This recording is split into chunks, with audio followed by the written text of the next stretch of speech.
Ayan mga ka-explorer, titingnan natin yung big ticket project dito sa San Miguel. Ito yung shoreline protection. Ayan. Sinisimulan na. Ito yung budget mga ka-explorer.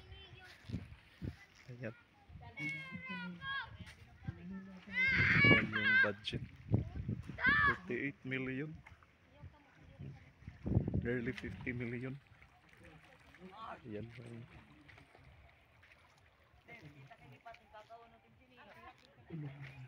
Ito. Pinifilingan na. Yan yung marker doon. Yan yung shoreline protection.